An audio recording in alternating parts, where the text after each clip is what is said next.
आज देखते हैं कि unique chapter in India's freedom struggle, the Bengal uprising. ऐसे साइन पूरी इंडिया भर थे, but the revolutionaries in Bengal decided they had enough. So in late 1920s revolutionary spread Bengal में वापस आ गई थी, बट इस बार वो बहुत ही ऑर्गेनाइज थी। आपके पास 3 मेजर ग्रुप थे, बट उसमें से चित्तगोंग ग्रुप कुछ बहुत बड़ा करने जा रहा था, और उनके लीडर एक स्कूल टीचर सूर्यसेन, जिन्होंने ऑर्गेनाइज किया अपने स्टूडेंट्स को इन रेवोल्यूशनरी ग्रुप। और उनका प्लान बहुत ही रेवोल्यूशनरी था।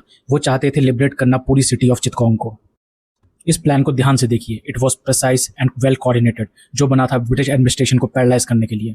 And on the night of 18 अप्रैल उन्होंने ये करके दिखा दिया और नेशनल फ्लैग भी होस्ट किया। पर यहाँ पे एक ट्विस्ट था, उनको गन्स तो मिली पर एम्यूनेशन नहीं। ब्रिटिशर्स ने सारा एम्यूनेशन मूव कर दिया था और उनको रिट्रीट करना पड़ा जलालाबाद हिल्स की तरफ, and 65 among them were fighting huge British army. यह अपराइजिंग खुद में ही एक बहुत बड़ा टर्निंग पॉइंट था when it came to the roles played by the women. For the first time women सिर्फ साइड से सपोर्ट नहीं कर रही थी, but they were also leading the revolt. आपको वो रेसिस्ट साइन याद है, Pritilata Waddedar led an attack on the place that displayed it. लेकिन फिर आती है स्टोरी बीना दास की। वो एक स्टूडेंट थी विद अ रेवोल्यूशनरी माइंडसेट, और उनका टारगेट कोई मामूली ब्रिटिश ऑफिशियल नहीं था, but governor of Bengal Stanley Jackson.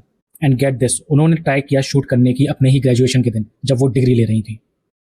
और ये लोग बिल्कुल अकेले नहीं थे, आपके पास थे की स्ट्रेटेजिस्ट जैसे Kalpana Dutta and school girls taking arms. और ये केवल एक्शन के बारे में नहीं था, एक ह्यूज आइडियोलॉजिकल शिफ्ट भी दिखाई दे रहा था इन इवेंट्स में।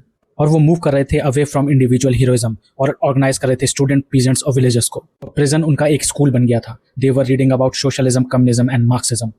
और जैसा कि आप सोच सकते हैं, ब्रिटिशर्स ने घबराकर इस मूवमेंट को एक बड़े फोर्स से दबाने की कोशिश की। ब्रिटिशर्स ने बहुत ही हार्श लॉस पास की, बहुत मैसिव अरेस्ट किए, और इन फाइनली 1934 में सूरसेन को गिरफ्तार कर लिया और उन्हें एग्जीक्यूट कर दिया। हाँ, चित्तगोंग रेवोल्यूशन को सप्रेस कर दिया गया, बट उसने एक न्यू डायरेक्शन दी फ्रीडम स्ट्रगल को।